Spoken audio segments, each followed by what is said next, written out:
Sino bang hawakan ng Bible?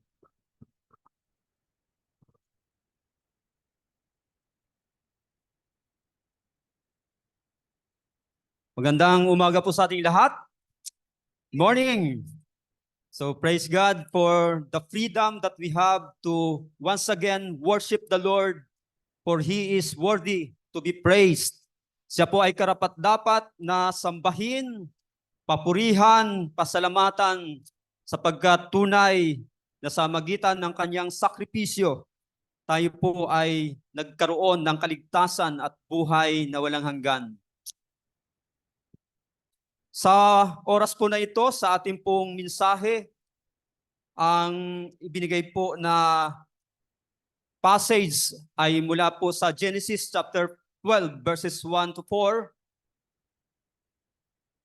And again, sa passage po na ito, I would like to read this to you, and please follow me with your Bibles, in your Bibles.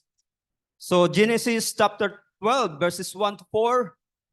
Now the Lord said to Abram, "Go from your country and your kindred and your father's house to the land that I will show you, and I will make of you a great nation, and I will bless you and make your name great, so that you will be a blessing. I will bless those who bless you, and him who dishonors you I will curse. And in you all the families of the earth shall be blessed." So Abram went as the Lord had told him, and Lot went with him. Abram was 75 years old when he departed from Haran. Tayo po ay sandaling dumako sa panalangin. Ang maraming Diyos, banal na makapangyarihan sa lahat, kami po ay nagpapasalamat muli, Panginoon, sa kalakasan na binigay po sa amin na sapat upang ang lahat po ng mga pagsubok, ang lahat po ng mga pagtatangka ng kaaway na kami ay hadlangan sa aming pong patuloy na pagsamba at pagpupuri sa iyo, Panginoon, ay hindi po magtagumpay, O Diyos, kundi kami ay patuloy na magsama-sama upang ihandog ang pagsamba at pagpupuri sa iyo, Panginoon, sa araw po na ito. Maraming salamat din po sa kalayaan na meron po kami upang pag-aralan ang iyong mga salita, Panginoon, na kung saan gaya po ng natutunan namin na ang iyong mga salita ang siyang pagkain ng aming kaluluwa, Panginoon. At ang kalakasan namin ay napakahalaga, O Diyos, sa aming pong masigla at sa aming mainit na paglilingkod sa iyo, Panginoon. And so, Lord, we need your words. Kailangan po namin, Panginoon, ang iyong mga salita. At sa oras na ito, bilang bahagi ng aming pagsamba sa iyo sa magitan ng pag-aaral ng iyong mga salita, pangunahan mo nawa kami at pagpalain, Panginoon, nabuksan ang aming puso at isipan sa magitan ng banal na Espiritu upang aming tanggapin ang pagpapala na iyong hinanda, Panginoon, sa magitan ng mensahe ng iyong mga salita. Sa iyo namin ipinagkakatiwala minsan pa ang oras na ito. Ito pong lahat ang aming samo at panalangin sa pangalan ng aming Panginoong Kristo. Amen.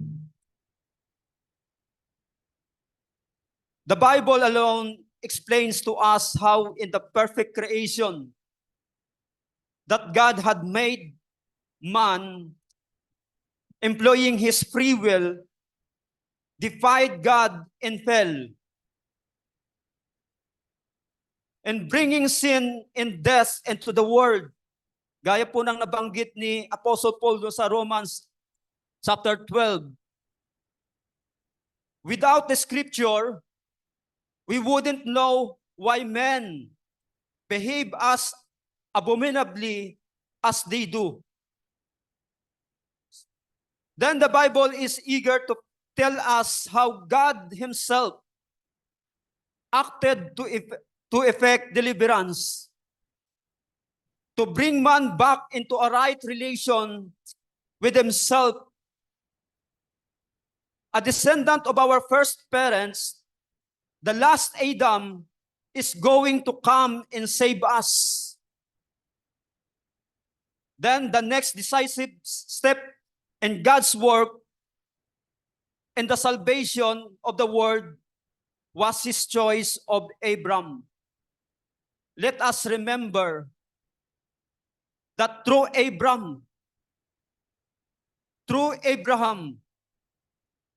the lineage of the Savior came. Nagmula po sa linya ni Abraham ang tagapagligtas. He even considered by Israel as the patriarch. Siya po yung ama ng Israel na nabanggit po doon sa John chapter 8, verse 39. At yun din po yung claim ng rich man na kasama pong namatay ni Lazaro. He called Abraham as Father Abraham, as Jew, bilang Hudyo, ay tinawag niya si Abraham na Father Abraham because Israel considered Abraham as the patriarch na kanila pong ama, na kanilang ninuno. And so the title of the message this morning, The Call of Abraham. Ang pamagat po ng mensahe na ating pag-aaralan sa umagang ito ay patungkol po sa pagkatawag kay Abraham. Maybe in the past messages from this passage ay marami po tayong natutunan na mga lessons tungkol po sa pagkatawag kay Abraham.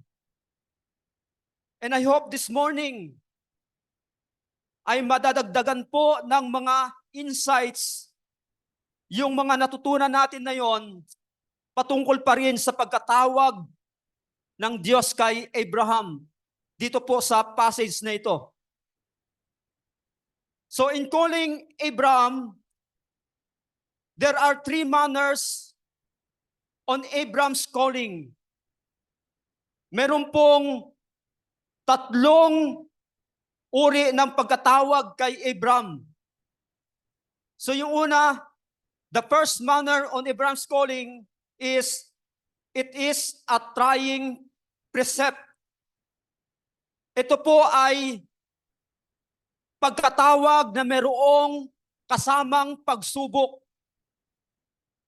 Kung atin pong babalikan yung ating passage sa verse 1, ang sabi po dyan, now the Lord said to Abram, go from your country and your kindred and your father's house to the land that I will show you.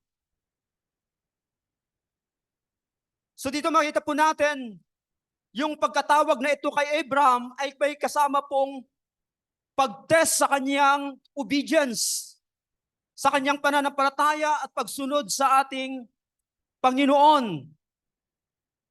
If Abraham will obey the voice of the Lord or not. But then, ang tanong po dito, what characterized the voice of God? What characterized the voice of God? How did God address him? So una, the characteristics of the voice of God in calling Abraham, it was a voice of love. It was a voice of love. So it was like a proposal of marriage. Sabi nga po ni Alan Steves, sa kanya pong aklat na God's Friend, God came to Abraham like a man to a woman to ask for one thing. He virtually said, I want you.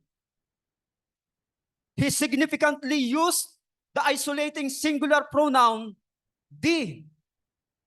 Get thee out of thy country and from thy kindred and from thy father's house unto a land I will show thee.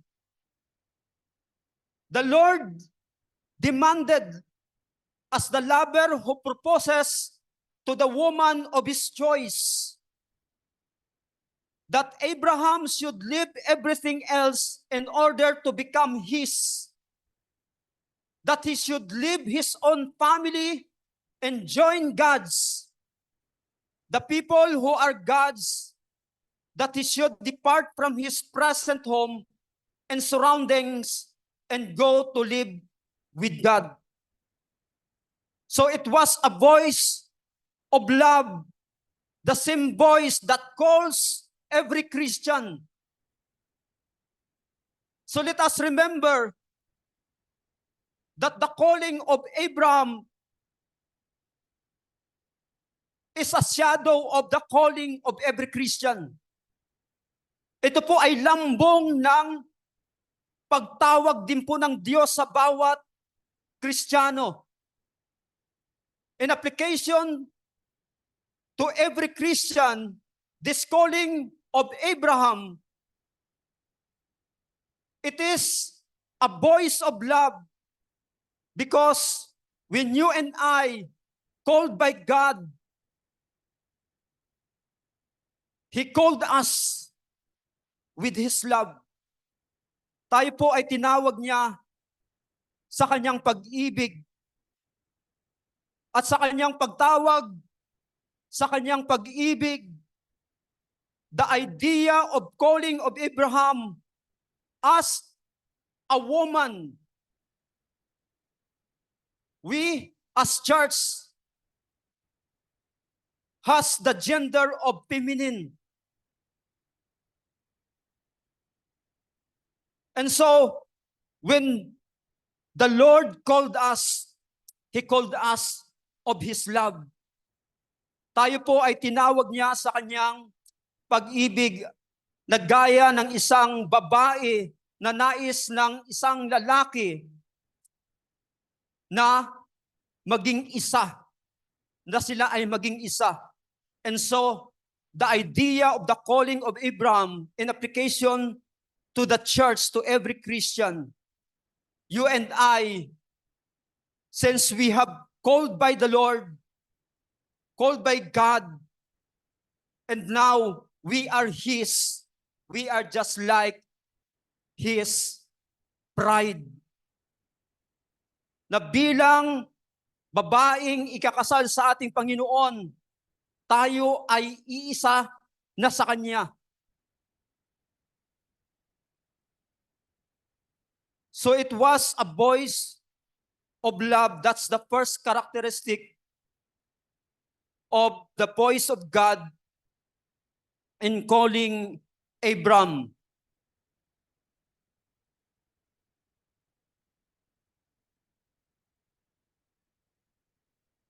Then secondly, it was a voice of authority. It was a voice of authority. So sabi nga po ni Matthew Henry sa kanyang komentary, it was the creator of Genesis, one who was speaking. He wasn't making a suggestion. Abraham, I think you'd like a more relaxed rural life. Might I suggest to you to consider Canaan? Hindi po ganoon ang tono ng pagsasabi rito ng Diyos kay Abraham. It was a command. Leave your country. Leave your people. Leave your father. These were commands that embraced all that was there to Abraham. In the New Testament, the words call and calling are those most often used of God summoning a sinner to salvation. The gospel is not a helpful tip for happier living. It comes to us with all the authority of Almighty God. It was a voice of authority. The same with the calling of every Christian. We are called by the Lord with authority. Just like Abram, when God called him, he was called by God with authority. Leave your country. Leave your loved ones. If you want to obey and follow me. Kung nais mo talagang sumunod sa akin, iwanan mo ang iyong lugar, ang iyong tahanan. So it was the word of the King of Kings to rebellious subjects. The gospel call isn't a nice option when you're deciding that maybe Jesus can make you happy. It is a command. Submit to your rightful sovereign. Because the one who called Abraham and every Christian has the voice of authority. Siya po ay makapangyarihan as the creator of heaven and earth, as the creator of each one of us. He has the authority. And especially when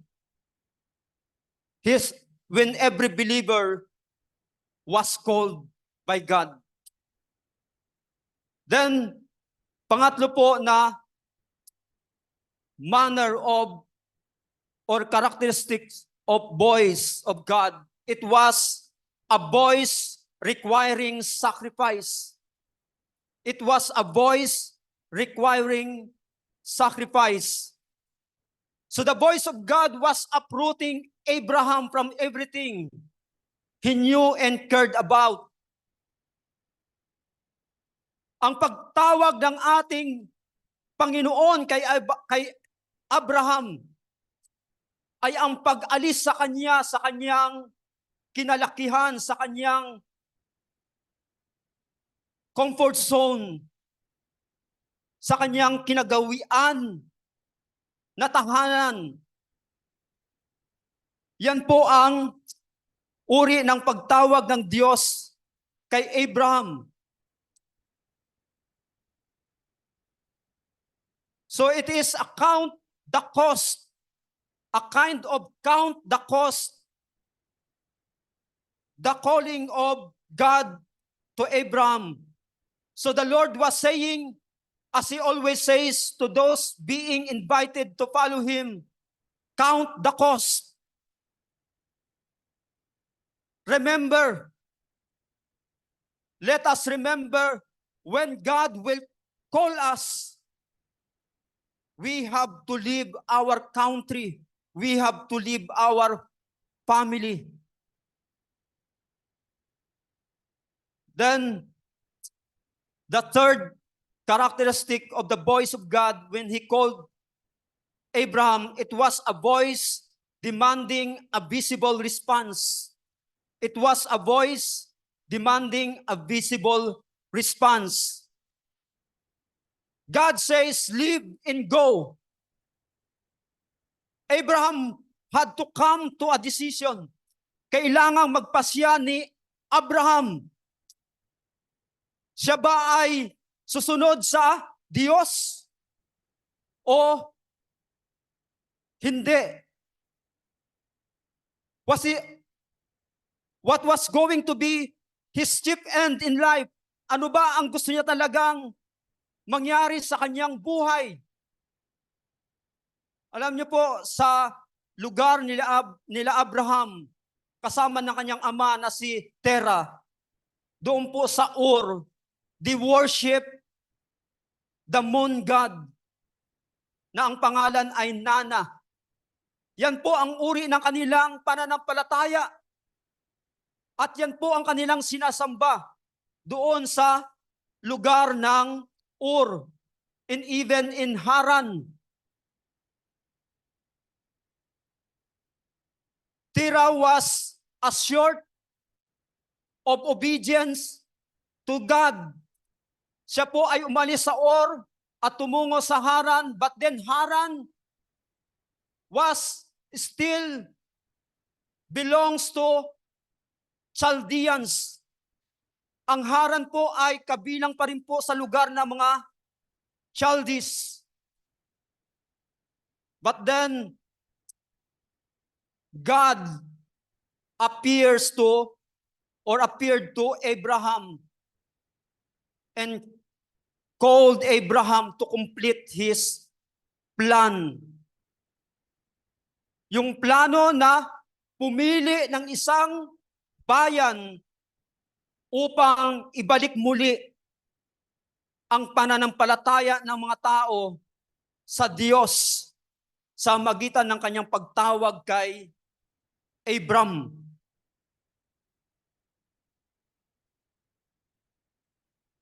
At yung uri ng pagtawag na ito, ay ito po din yung sinasabi ng ating Panginoon doon sa Luke chapter 14 verse 27, na sabi niya, whoever does not bear his cross and come after me cannot be my disciple.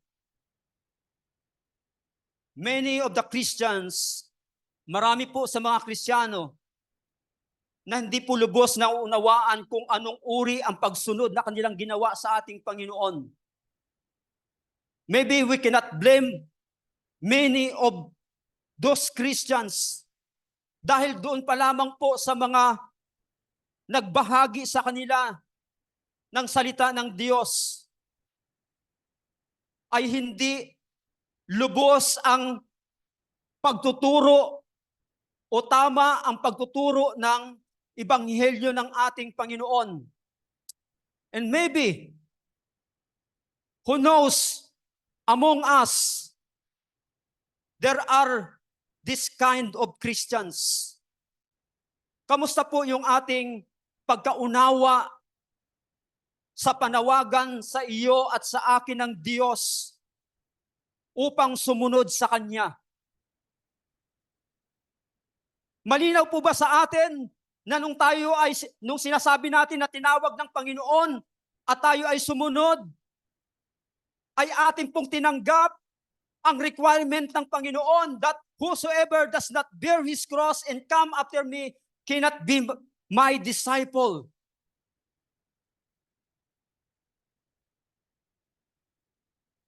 After all, sabi ni Apostle Peter sa 1 Peter chapter 4 verses 3 to 5,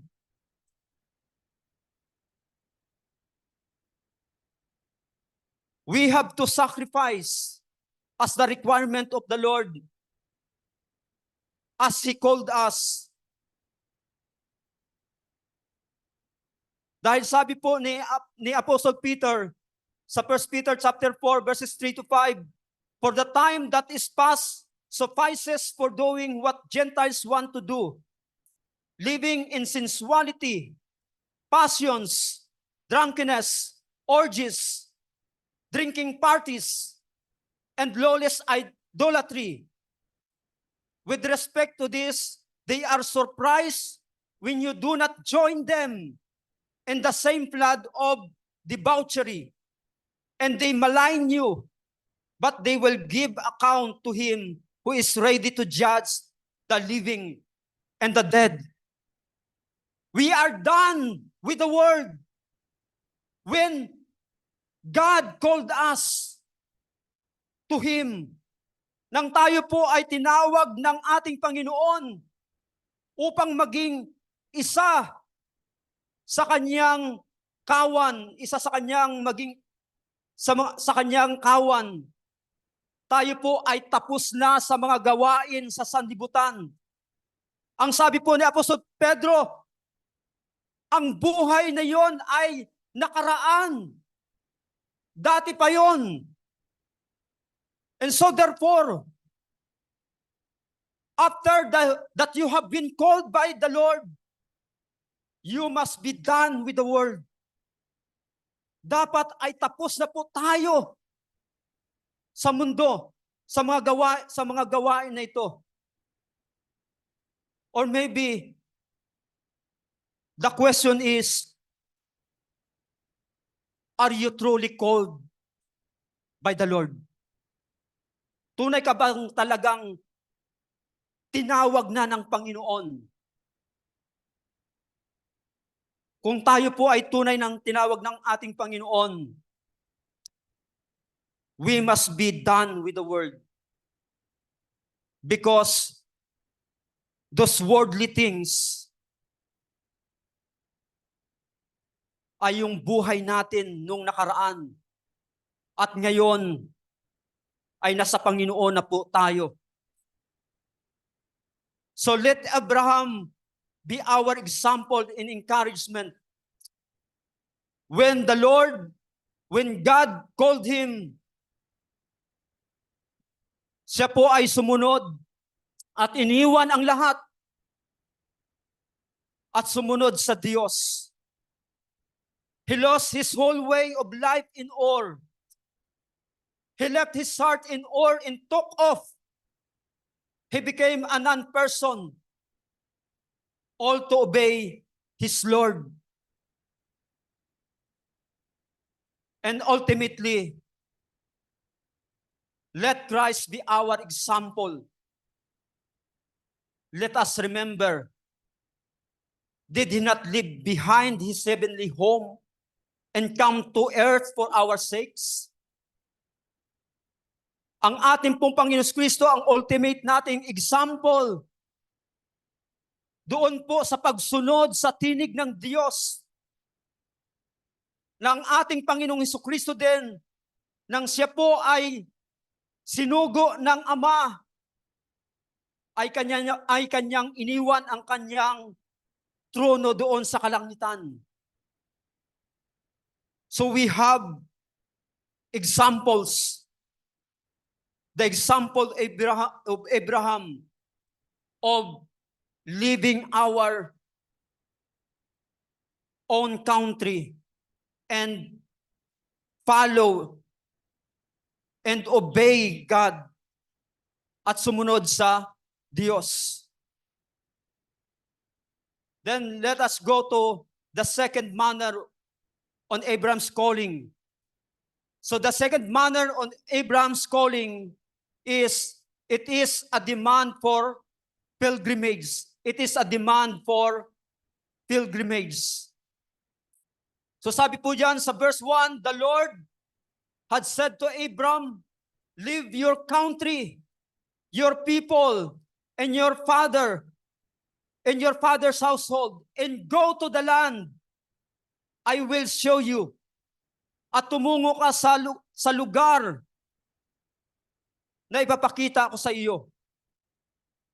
So dito, makita po natin yung idea that when God called Abraham, he must leave his country to another. Iiwanan niya ang kanyang bayang sinilangan upang tumungo sa bagong bansa o sa bagong bayan. So dito makita po natin that it is exactly the Lord's calling to every Christian. Tayo man ay mga taga-ibang bayan. But then let us balance our understanding to this calling for pilgrimage. When the Lord called Abraham to leave his country, his people, and his father's house, let us remember in the New Testament in 1 Corinthians chapter 7 verse 24, ang sabi po ni Apostle Paul sa mga mananampalataya doon sa Corinth, brothers, each man as responsible to God should remain in the situation God called him. He said to the believing Christian wife, and that she should stay married to the unbelieving husband. Sabi po doon sa verse 17 ng 1 Corinthians chapter 7, each one should retain the place in life that the Lord has assigned to him, into which God has called him. So let us understand that Abraham is different to each one of us as Christians when it comes to our pilgrimage. To Abraham is literal. To every Christian is spiritual. Ang kay Abraham po ay literal na pangingibang bayan. Ang sa mga Kristiyano ay spiritual na pangingibang bayan. But then, ano po yung makikita natin at matutunan na lesson dito sa pagtawag ng Diyos kay Abraham upang magibang bayan? So what demands did the Lord make? So Abraham was commanded to do 3 things. Una, leave his country. Leave his country. And that's what exactly Abraham did. Yun po mismo ang ginawa ni Abraham. He listened, he took heed to the voice of God. He obeyed and followed God. Siya po ay nakinig at sumunod sa Diyos. Kanya pong iniwan ang kanyang bayan, ang kanyang mga minamahal na mga magulang. Iniwan niya ang kanyang tahanan. At ano po ito para sa mga Kristiyano? Remember Philippians chapter 3 verse 20. Ang sabi po ni Apostle Paul, but our citizenship is in heaven, and from it we await a Savior, the Lord Jesus Christ. So tayo man bilang tinawag ng Panginoon, atin pong dapat na iwanan ang ating bayan. Bakit? Sapagkat tayo po ay hindi na mamamayan ng sanlibutan na ito, kundi tayo ay mamamayan ng kalangitan. You and I are citizenship or citizens of heaven. Yan po ang katotohanan sa ating pagiging mga mamamayan. And so let us understand that we must leave our country as Abraham did. Gaya din po ng ginawa ni Abraham. Because the moment that the Lord called us, we are not anymore citizens of this world.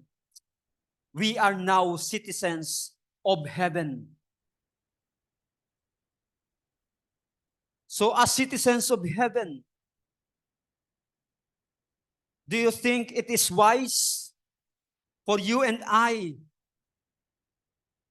to invest our energy, to invest more our time? At yan po ang nakakalungkot na nangyayari sa ibang Kristiyano. Nakakalungkot una dahil sa kawalan ng tunay na pagkaunawa o malinaw na pagkaunawa kung sino siya, kung taga saan siya. That's why kung papaano na lang nila ubusin ang kanilang lakas, ang kanilang panahon sa mga bagay dito sa sanlibutan. Hindi nila naintindihan na ang kanilang pagiging mamamayan, sila ay mamamayan ng kalangitan. That's why the Lord Jesus Christ have said, lay up treasures in heaven. Mag-invest kayo ng kayamanan sa kalangitan. At hindi po dito sa sanlibutan na kung saan ang mga anay ay sumisira. Sinisira lamang ang mga ini-invest natin dito sa sanlibutan. And most of all, we should not invest in this world much more. And we should invest treasures in heaven because yours and mine citizenship, we are citizens of heaven. Then, ano po ang hiningi ng Diyos dito? Ang inutos dito ng Diyos kay Abraham. Pangalawa, God commanded Abraham to leave his people. To leave his people.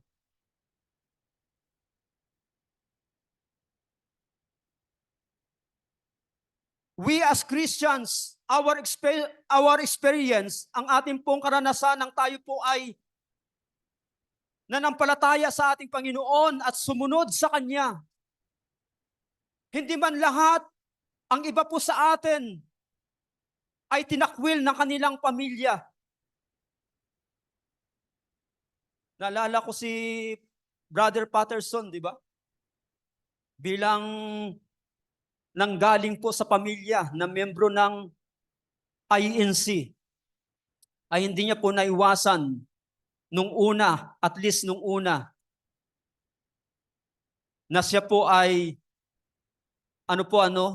makaramdam ng disgusto ng kanyang pamilya. But then, yung iba pong mga mananampalataya, magpahanggang ngayon, ay kinakailangan po nilang pumunta sa ibang lugar, gaya po ng ating mga kapatid sa Panginoon na dati ay mga Muslim. So kanila pong iniwan ang kanilang tahanan, ang kanilang pamilya. And that's the cause of following the Lord Jesus Christ.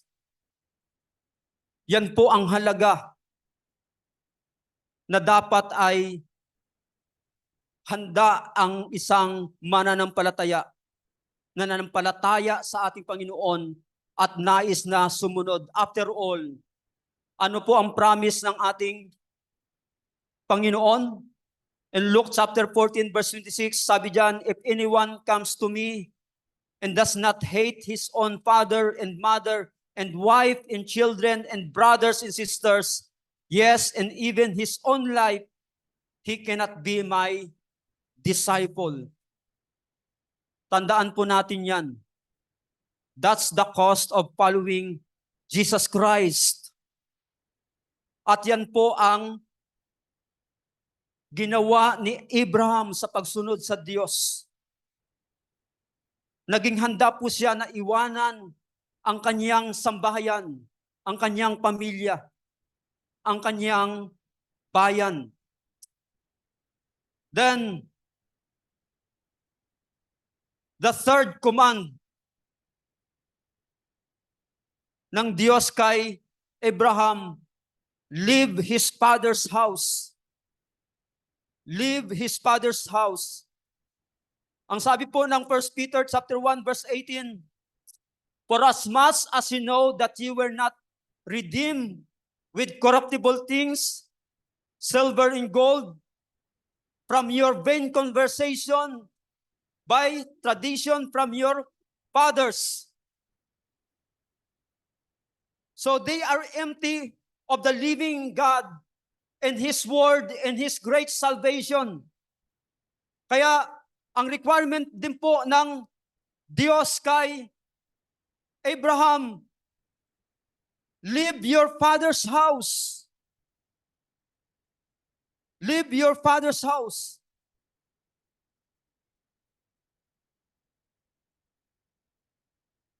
But then again, gaya po ng binanggit natin kanina, as Christians, our calling is different from the calling of Abraham. The kind of living of our country is spiritual. The kind of living our Father's house is spiritual. Gaya po ng sinabi ni Apostle Paul doon sa 1 Corinthians chapter 7, we must remain, and our remaining for us to give a living testimony to our family upang magbigay po ng buhay na patutuo sa ating pamilya. So kaya sabi po ni Geoff Thomas, Christians walk a razor's edge between holy submission and loving resistance. Yes, we don't have to live physically or literally our country, our family. But then, we must submit to the will of the Lord while we are resisting whatever influence of our family sa kanila pong nakamulatang pananampalataya at nakalakihang mga tradisyon. Di ba? Yan po minsan ang struggle natin, na habang tayo po ay nananatili sa ating pamilya, pagkatapos nating sumunod sa ating Panginoon, some of us are being invited by our family to go to other places in the day of worship, like gaya po ng pagpunta sa mga pasyalan. And so, ang realidad po ng ating buhay, kagaya po ng sinabi ni Geoff Thomas, Christians walk a razor's edge between holy submission and loving resistance. We have to submit to the will of God while we are resisting the ungodly invitations of our unbelieving family. We should resist. Dapat po nating tanggihan na mayroong pag-ibig ang kanila pong paanyaya upang tayo po ay tunay na magpasakop sa kalooban ng Panginoon, na ang tayo ay sumunod sa Kanya. Na ang tayo ay sumunod sa Kanya.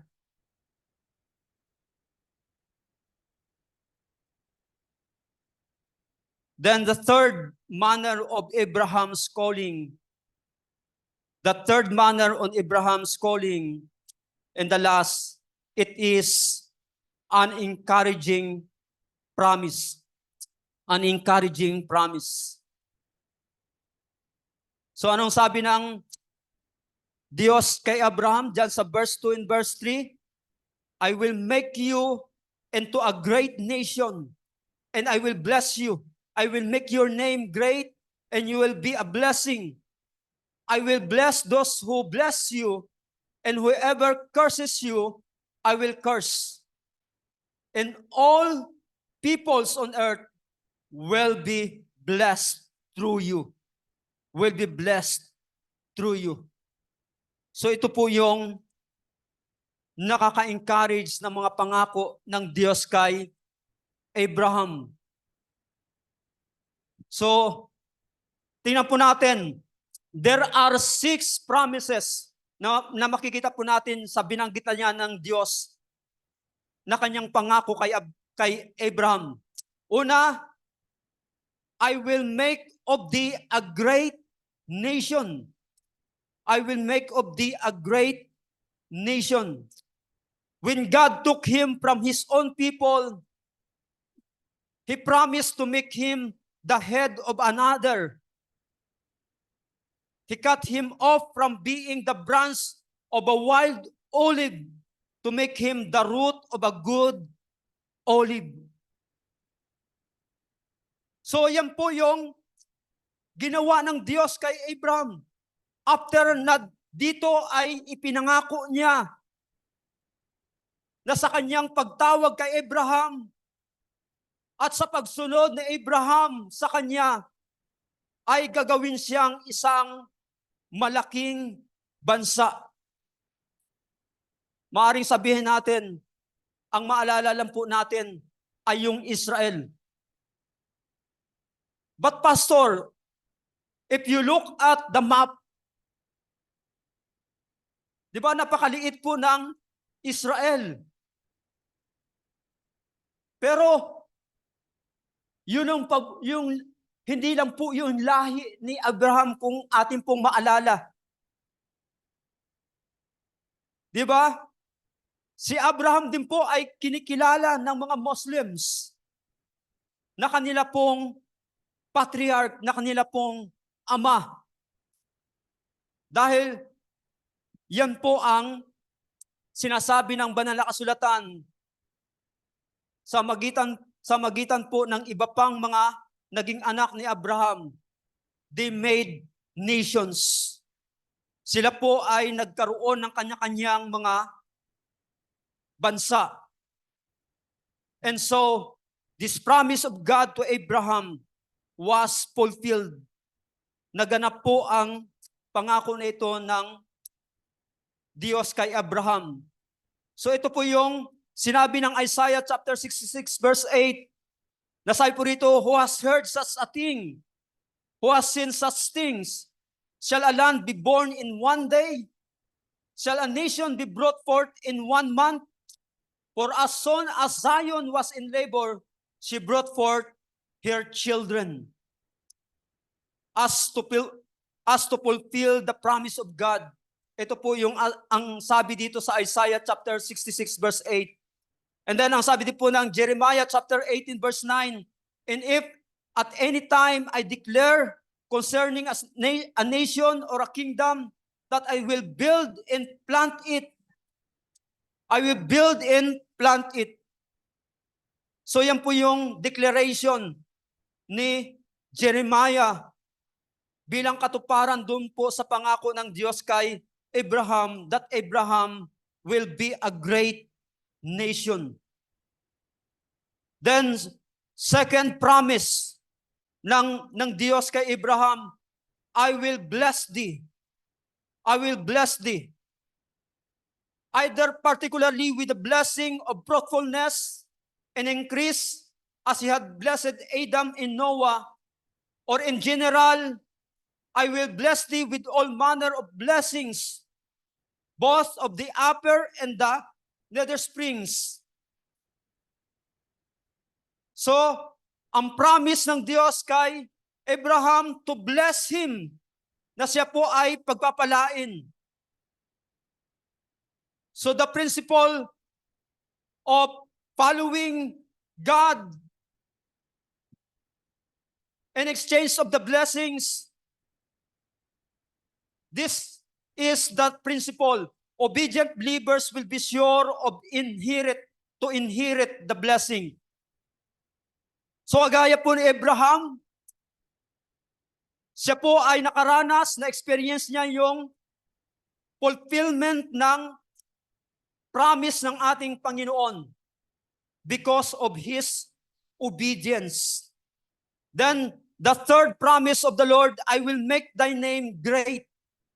I will make thy name great. So God is the fountain of honor, and from him promotion comes. So sabi po doon sa 1 Samuel chapter 2 verse 8, he raised up the poor from the dust. He lifts the needy from us heap to make them sit with princes and inherit a seat of honor. For the pillars of the earth are the Lord's, and on them he has set the world. So as God promised Abraham to make his name great, God also fulfilled those promise. Tinupad din po ng Diyos ang pangako na yon niya kay Abraham. Kaya sabi po ng Hebrews chapter 11 verse 2, for by it the people of old received their commendation. So Hebrews chapter 11 verse 2 testified that the promise of God to Abraham was fulfilled. Sapagkat sabi po dito sa verse na ito, for by it people of old received their commendation.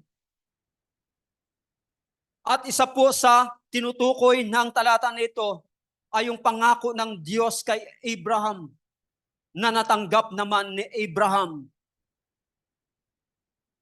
And then, sabi po ng Ruth chapter 4 verse 11, then all people who were at the gate and the elders said, we are witnesses. May the Lord make the woman who is coming into your house like Rachel and Leah, who together built up the house of Israel. May you act worthily in Ephrathah and be renowned in Bethlehem. So, as Rachel and Leah, na kung saan ay naging instrumento sa katuparan ng pangako ng Panginoon kay Abraham, na ang kanyang pangalan ay magiging dakila at siya ay gagawing malaking bansa. So, the same with Abraham. Si Abraham din po ay naging kilala sa kanyang pangalan dahil po sa pagsunod niya sa pagtawag sa kanya ng Diyos. And then, before our sixth promise of the Lord to Abraham, kung ating pumapansin, yung mga pangako na ito ng ating Panginoon, the first 5 promises of God to Abraham are all fulfilled. Lahat po ay naganap, natupad, at natanggap ni Abraham. The lesson from this, or from Abraham, from the fulfillment of the promise of God to Abraham, sa buhay din po ng bawat Kristiyano, ang bawat isa sa atin ay tinawag ng ating Panginoon, and we obey the voice of the Lord and follow Him, at tayo din po ay sumunod sa ating Panginoon. Whatever promise of the Lord to each one of us, especially the spiritual promises, the promise of heaven, we can be sure that those promises of the Lord to us, as God fulfilled His promises to Abraham, also the Lord will fulfill His promises to every Christian na kagaya po natin. That's how faithful the God of Abraham and the God of every Christian na kagaya po natin. We have a faithful God. Mayroon po tayong tapat na Diyos sa kanyang mga pangako. And that sixth and last promise of the Lord Jesus, of God to Abraham. Sabi po rito, in thee shall all families of the earth be blessed. In thee shall all families of the earth be blessed. So dito makita po natin the blessing, the promise of blessing of God to Abraham, to every creature, to every family, sa bawat pamilya. This is the promise of Messiah. Ang pangako po na ito ay yung pangako ng tagapagligtas na darating. And so, because of this, plan of God to bless every family of the world, He called Abraham. Tinawag niya si Abraham upang sa magitan ni Abraham ay pagpapalain ang lahat ng sambahayan dito sa lupa, dito sa sanlibutan. So sabi nga po ng Luke chapter 19 verse 9, and Jesus said to him, "Today salvation has come to this house, since he also is a son of Abraham." So the Lord Jesus Christ fulfilled the promise of God to Abraham, that through Abraham shall all families of the earth be blessed. Sapagkat mula sa lahi ni Abraham ay lumabas ang tagapagligtas, ang Misaya.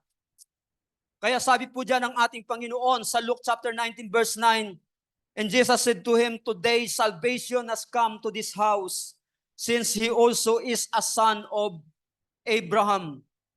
Kaya sabi po ng Acts chapter 4 verse 12, since it is the Lord Jesus Christ, the fulfillment of the promise of God to Abraham, that every family of the world will be blessed.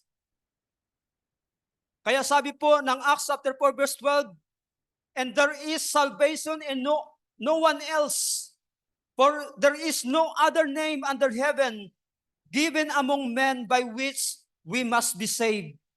It is the Lord Jesus Christ, the fulfillment of the promise of God to Abraham to bless every family of the world.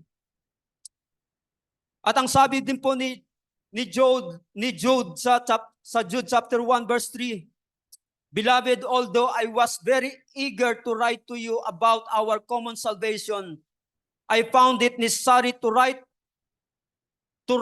appealing to you to contend for the faith that was once of all delivered to the saints." And these saints are those families that being promised by God through Abraham. Kaya sabi din po ng ating Panginoon sa Matthew chapter 12 verse 50, "For whoever does the will of my Father in heaven is my brother and sister and mother." These are now the family that being promised by God to be blessed. Ito po yung pamilya na pinangakuan ng Diyos na kanyang pagkapalain, na sa magitan ni Abraham ay magmumula ang tagapagligtas, ang Misaya. Mga kapatid sa Panginoon, through the calling of Abraham, we can learn that as you and I are also called by the Lord Jesus Christ, we should be like Abraham, that we must leave our country, our family. We must be ready to obey and follow the Lord seriously in our Christian life. Because you and I are also called by God, called by the Lord Jesus Christ, to come to Him, to follow Him. And we are like Abraham. And so, as Abraham lived his country, his people, his father's house, so also every Christian, ganun din po dapat ang bawat Kristiyano na kagaya po natin. After all, in conclusion, ang sabi po ng Mark chapter 10 verses 29 to 30, Jesus said, "Truly I say to you, there is no one who has left house or brothers or sisters or mother or father or children or lands for my sake and for the gospel, who will not receive 100-fold now in this time, houses and brothers and sisters and mothers and children and lands. Ito po yung pangako ng Panginoon sa bawat Kristiyano din na kagaya po natin. And as Abraham was called by God, and this calling is paired with promises, also every Christian.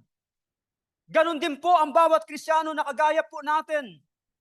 Nang tayo po ay tinawag ng ating Panginoon, ang sabi ng ating Panginoon, ang sino mang sumunod sa akin at iniwan ang kanilang sambahayan, ang kanilang mga kapatid, ang kanilang mga anak, will not receive 100-fold now in this life. Houses, brothers, sisters, and mothers, and children, and lands. Maalala ko po nung umalis ako dito sa Cavite para po doon magpastor sa Pangasinan. Pagdating ko po doon, ang dami na naging tatay, naging nanay ko doon na mga miyembro, na mga kapatid. Yan po ang katotohanan sa pangako ng ating Panginoon.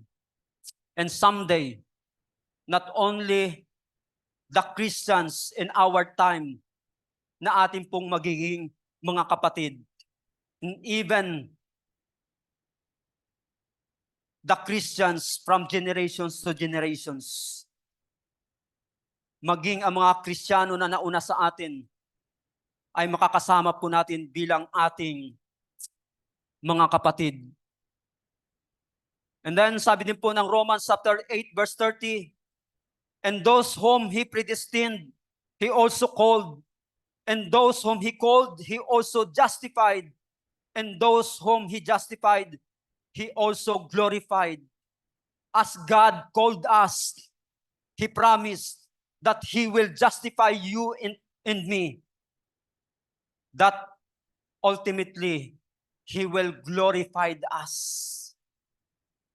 Tayo po ay Kanyang dadalhin doon sa kaluwalhatian. And this promise, how faithful the promise of God to Abraham is also the promise of the Lord, faithful to every Christian. And then lastly, sa 1 Thessalonians chapter 5 verse 24, sabi po rito, He who calls you is faithful. He will surely do it.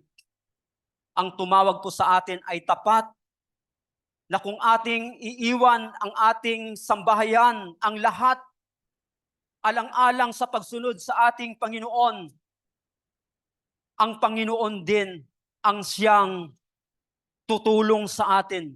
Ang Panginoon din ang bahala para sa atin. Yan po dapat ang ating panghawakan, panampalatayanan na katotohanan ng mga pangako ng ating Panginoon as we leave our houses, our country, our family, for the sake of following the Lord Jesus Christ. He calls you, He who calls you is faithful. Remember that. He will surely do it. He will surely do it. And every calling of God to every people like Abraham and every Christian, He also promised, and His promise is faithful. The faithfulness of the promise of the Lord Jesus Christ is the promise of eternal life, the promise of eternal life, the promise of heaven.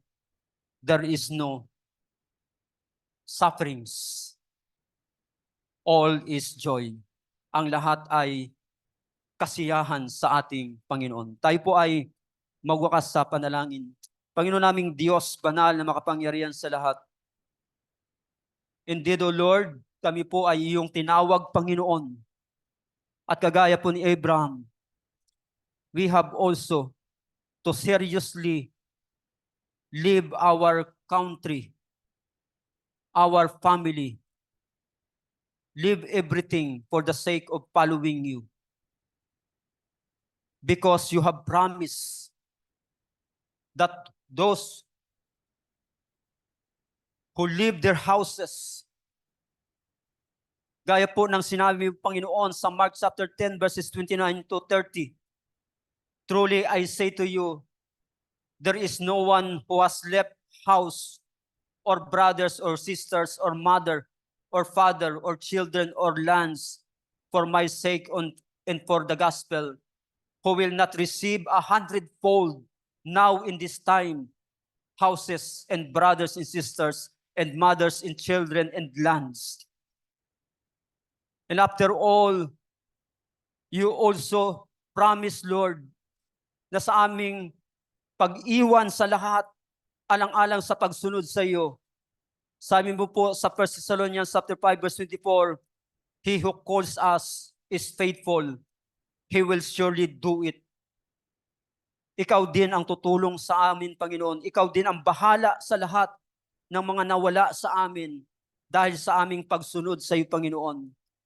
Help us, O Lord, this morning na tunay pong sumunod sa iyo, Panginoon, because you are faithful of your promises.